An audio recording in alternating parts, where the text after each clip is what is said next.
Hi all, welcome back to my channel. If you're new here, my name's Ollie. This channel shares my passion for all things sewing. If this is something that interests you, subscribe and hit the little bell to get notified each time I upload a video. Today's video is about knowing which fabrics can be used in a pattern when you don't have the fabric the designer recommended. Choosing a fabric can be a bit hit and miss, especially if you're not sure which fabrics are similar to each other. The right fabric can easily make your project a success. Most sewing fails are down to an incorrect choice in the material used. The choice of fabric starts with reading the actual pattern that you want to make, both the text and the pictures. Pay attention to the flow or drape of the garment in the images. Take this pattern. This is Simplicity R10151. Now I think this one's still available, but it might have a different number at the top. This number means that it's a display version of the pattern, but a quick search on the Simplicity pattern website, which I think is called somethingdelightful.com, should be able to find the same pattern with a different number. This pattern is for dungarees or overalls. It's the kind of design that my dad would have called a bib and braces, because obviously you've got the bib and the bit that goes over your shoulder is the braces. It's quite structured and it's close fitting, and it also needs a hard wearing fabric. It's designed to be worked in, so you need a fabric that can withstand being worked in. My initial thoughts, the absolute go-to for working, denim. Just by looking at the pictures on this pattern envelope, you know that you're not going to want to use something like taffeta for these overalls. But let's just take a quick look on the back for a minute, just to see what the pattern designer actually recommends. And I don't know if you can see that, but this top box here actually lists the fabrics. So you've got chino, cotton types, denim, gabardine, linen types, twill. And it just goes on to say extra fabric needed to match plaid, stripes or one-way design fabrics. So instantly you know that obviously denim was a good cause, but you also know that you're looking for a hard-wearing, heavy cotton. Patterns come in two options: those designed for woven fabrics and those designed for knit fabrics. Now, whilst it's possible to use a knit fabric in a pattern that was meant to be used with a woven fabric, it's not so easy to do it the other way around. You can't easily swap a knit pattern into a woven fabric. The reason is ease. Take this bit of corduroy for instance, cord for short. It doesn't have any stretch. Knit fabrics, on the other hand, have stretch. Take this ponte for instance.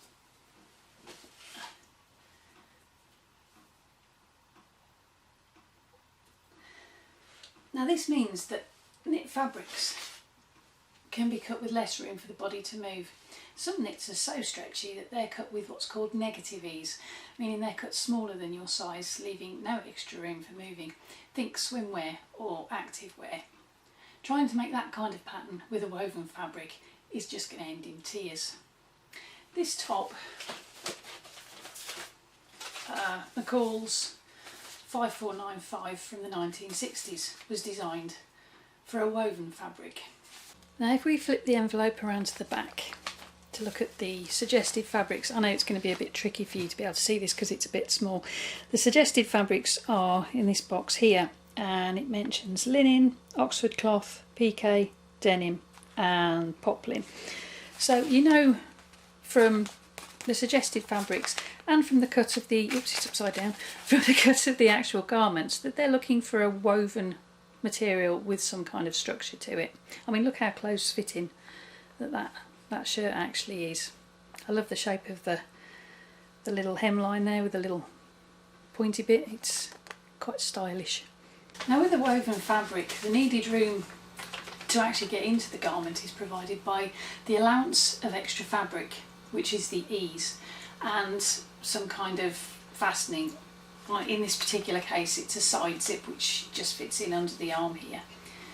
That's one of the things that you need to bear in mind with woven fabric. You're going to need some kind of fastening to get into or out of the garment, and that usually comes in the form of buttons or zips, which is something that knit fabrics don't always need. Now I made this pattern with a Ponte di Roma, or Ponte for short, which is an Italian fabric. It was this fabric that I used. I think I'm actually wearing the top that I made in the video on sewing with a treadle, which I'll link in the description box below. Now, because this fabric is a lot looser than something, say, like denim, the added ease that was built into this pattern when it was designed came in really useful, because it meant that by making the top in this, it came out as a bigger size. This pattern is, where's the size? It's a size 16, which is the old size 16, which I think these days would have been a size 12, so it would have been too small for me in a woven fabric. But because it had that extra ease built in, I was able to swap the fabric to a knit, make it to the same size as the pattern, and still have it coming out so that it fit. It was big enough because of that extra space in the pattern. And obviously, because it was larger, I didn't have to put the zip in it because it just didn't need it. And that's one thing that you need to consider when you're swapping out a different fabric to the one that's been recommended by the designer. It's going to affect how that garment turns out. As I mentioned, this one is quite close fitting, but in the Ponte, because it's so loose, that does make a difference to the way that it drapes. Unfortunately, the patterns designed for knits aren't easily converted to woven because of the issue of ease. If we have a look at a pattern designed for a knit fabric, I'll just bring this one a little closer for you. This is Simplicity 2364, and it's for a knit top with a nice little neckline there. If we have a look at the back of the pattern envelope, again, I'm sorry you're not going to be able to see this probably very well. It's size for stretch knits only, so you're looking at jerseys, stretch velvet, two-way stretch, or maybe even novelty knit fabrics. It's not designed for woven. If we take a closer look at this top, you'll see that it is quite figure hugging, and it also has what I'd call a fake shrug top detail going on around the neckline, with a nice drapey front section here, which doesn't really lend itself well to be produced in a woven fabric. Now, if you did want to use a woven fabric for this type of pattern, what you'd have to do is, on the actual pattern pieces, you'd have to put in extra inches to allow ease, because a woven fabric just won't have the same give in it that would be able to allow you to produce this kind of shape. Now, basically what all of that means is, in order to get this kind of effect in a woven fabric, you are going to have to add extra inches to the pattern so that it's big enough for you to be able to get into it. You're going to have to start thinking about maybe putting zips in or button plackets, and you're also going to have to consider having sewing features in there like darts to give it that kind of form and shape. All of that can actually distort the pattern and throw the symmetry of the garment straight out of the window, and you'll end up redrafting the entire pattern just to get the balance right and the fit back on track. A rule of thumb here really is, if you've got a pattern that's designed for a knit fabric, save yourself the unnecessary headache and just use a knit fabric. But what if you want to change out just one knit fabric for another, like swapping a Ponte for a jersey knit, for instance? The first thing that you've got to watch out for is not all knit fabrics act in the same way. You have to watch the amount of stretch that the fabrics have. If we go back to the knit pattern for a moment, if you have a look at the back of the envelope on Simplicity 2364, you'll see this little rule or line right across the top of the back of the pattern, and this comes in really handy to work out what kind of a knit fabric you can use for this pattern, and I'm going to show you how to use it. Okay, now this line across the top is actually called the knit rule, and you pay particular attention to that when you're picking the fabrics for knit patterns. And basically what you have to do is you have to make sure that your fabric measures up to that rule without overstretching. So what I'm going to do is I'm going to grab some knit fabrics and show you how to work out which one's suitable for this pattern. Okay, if we grab, what we're going to want to do is grabbing the top part of the fabric for a moment.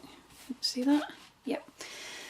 We line the edge of the fabric up with the end of the box on the pattern. We get to the end of that really solid black line part, we hold it, and then what we have to do is stretch the fabric. Now what we're aiming for is to get the fabric to stretch from there all the way to there.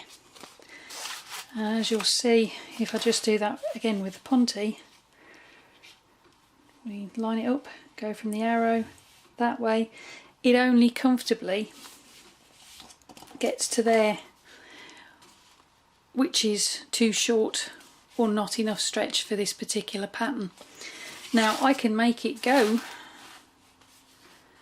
to all the way across to there, but what I'm doing is I'm overstretching the fabric to make it fit, and you can tell when you've overstretched the fabric because what happens is you see how it's starting to pull apart and you can see like it's starting to go white out. That means it's overstretched. Okay, let's try with a different fabric. This is another stable knit,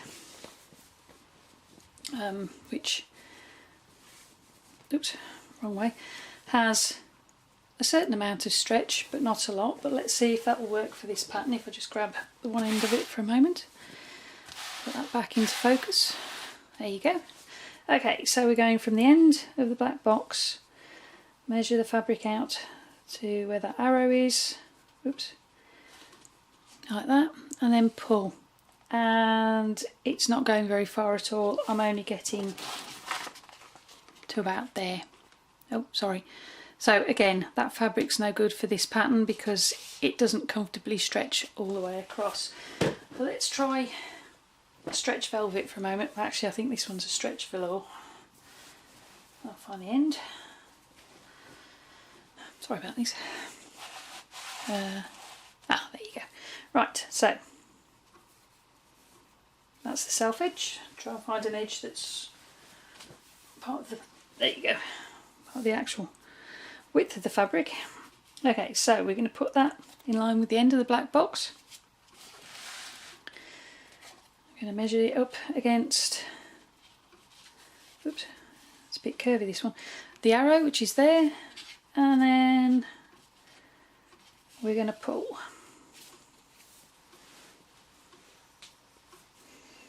Would help if it wasn't falling off the top of my freezer, sorry. Right, we'll try that one again. We're going to go from the edge of the box to the arrow, and then we're going to pull. And you see, even this fabric isn't getting all the way across, it's only going as far as here comfortably, because to go any further I'm overstretching. And again, you can see how that's distorting the fabric. In fact, the only fabric that I've got that could possibly be okay for this pattern is this bright yellow one, and even so it only just makes it, and it is starting to be, oops, a little bit overstretched by there, but I haven't got enough of this one anyway, so I'm not going to be making the top with the bright yellow. Unfortunately, woven patterns don't come with a handy little guide like that to let you know which woven fabric's going to work instead of the recommended one. Take this pattern for instance. This is an accessories pattern, Simplicity 5308, and it's the pattern I used to make the hat that you've seen me wear in a few of my videos.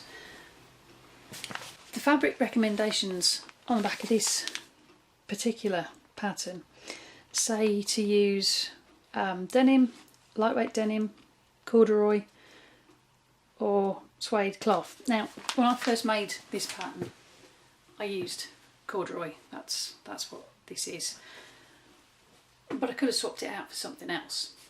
I mean, what if I hadn't have got a handy bit of corduroy lying around from an old pair of curtains. When you first start sewing, it can be a challenge to work out which fabrics have similar properties, and that's where this book comes into its own. Fabric Savvy by Sandra Betzina is probably one of my all-time favourite sewing books. It gives a breakdown of most of the popular garment fabrics, along with pre-washing tips, the best needle to use, and how to seam finish, and what fabric works best for a particular style of garment. Let's take a closer look. Now, I use this book as a handy reference tool all the time. Even when I think I know that a fabric's going to work, I refer to this book to double check. If we go back to the hat pattern for a moment, let's say that I wanted to make this out of, I don't know, moleskin, for instance. It's not one of the pattern's recommended fabrics from the back of the packet. So using this book, let's see if moleskin's going to be a good substitute. If we have a look at moleskin in the index, it's around here somewhere.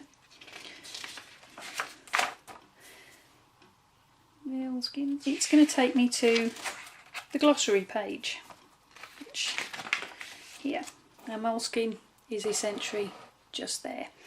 Now, here it says that moleskin is a heavy, strong cotton, which can be treated like denim. So it's going to send me to the denim page, which, if I just turn to that for a moment.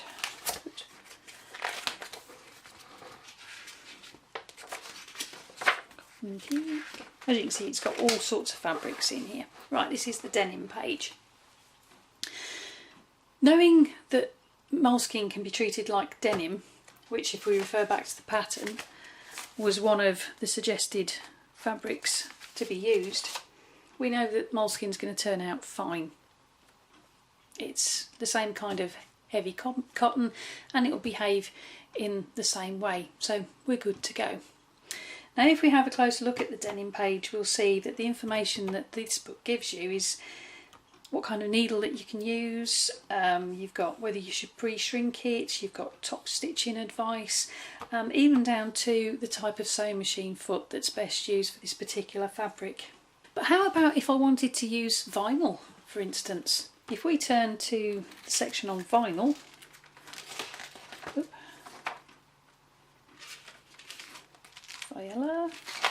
vinyl. Could we make this hat out of a vinyl fabric? Let's take a closer look on that. Okay, if we have a look at the fabric fact, which is over here, we can see that the fabric fact says that we should avoid curves. Now, the whole basis to the hat that we wanted to make, this one, is it's got curves. They form the shape of the hat. It's actually an integral part of this particular hat's design. So from that, we know that vinyl would not be a good fabric to use for this particular hat pattern. I am going to be remaking this hat pattern, but what I'm going to be using is some recycled curtain fabric. I actually picked this up from my local thrift store, and it's, as you can see, it's a woven fabric, quite a heavy cotton, and the added bonus is it comes with a lining as well, so I've got a lining for when I remake the hat. If that's something that you'd like to see, let me know in the comments below, and subscribe to my channel. There's a link in the bottom corner of the screen right about there, and remember to click that little bell so that you get notified when I upload new videos. That way you won't miss the new hat video or any of my others. And why not share the links with your friends so they don't miss out on any of the sewing fun. There's a little bit of a downside with this book. Two popular fabrics, Ponte, the one that I used for the top from the 1960s, and a fabric called Scuba, aren't featured in their own right. Nor are they specifically mentioned in either the glossary at the back or the index. Now, this could be due to the fact that this is an older copy of the book. This one is from 1999. I'm not sure that either Ponte or Scuba fabric were as popular back then as they are today. Now, Both Scuba and Ponte are double knits, and so that means that they're stable. So if you have a check through in the book, I'll find the knit section for a moment. Bear with me for a sec. There you go. Knits, stable. Being stable, it means that they don't stretch that much. This version of this particular book just covers them with the other stable knits, which can be a bit annoying because both Ponte and Scuba are different in feel. Ponte is a soft, pliable and forgiving knit with a nice drape, whereas Scuba has a more structured line. The clothes made with Scuba tend to be a bit like a softer version of a wetsuit, which isn't surprising seeing as how it's quite similar to neoprene, which is the fabric that they use to make wetsuits. Basically, wetsuit fabric is a waterproof double knit fabric encasing a layer of neoprene, which is the name that they give to the foam that gives the added warmth to a wetsuit. I found a blog post by the Sewing Workshop which has pictures of Scuba clothes, so you can see what I mean. The link is in the description below. Now, there is a newer version of this book which was printed in 2017. I don't have a copy of that one, but a quick search on Amazon indicates that the info in the book has been updated, so the Scuba and Ponte oversight may have been rectified. Overall, this book is a really useful reference on fabric and is ideal to have in your sewing library. It's a handy tool to help work out which fabric can be used successfully in a garment, or even just to fill you in on a fabric's qualities if you've never actually worked with it before. This video isn't sponsored, but I have put a link to the book in the description box below. It's an affiliate link, so I will get a small commission on each qualified sale if you use the link. I recommend getting the newer version though, as it covers more fabrics and obviously it's been updated. The information and knowledge that you'll get on all sorts of different fabrics is invaluable. It will really help you make the right fabric choices for your patterns, and with fewer mismatched projects you'll be well on the way to successful garment sewing. I hope you enjoyed today's video. If you did, you might want to check out my other videos. There's a link coming up on your screen. It's going to be around here somewhere any minute now. Let me know what projects you're working on, and if you're looking at changing the fabrics in the comments. I'd really love to hear about your sewing adventures. If you like the video, give it a thumbs up. If all things sewing is one of your passions, subscribe to my channel and hit the bell to get notified when I upload a new video. Feel free to share it with your family and your friends. Thanks ever so much for watching. I'll see you next time. Bye for now.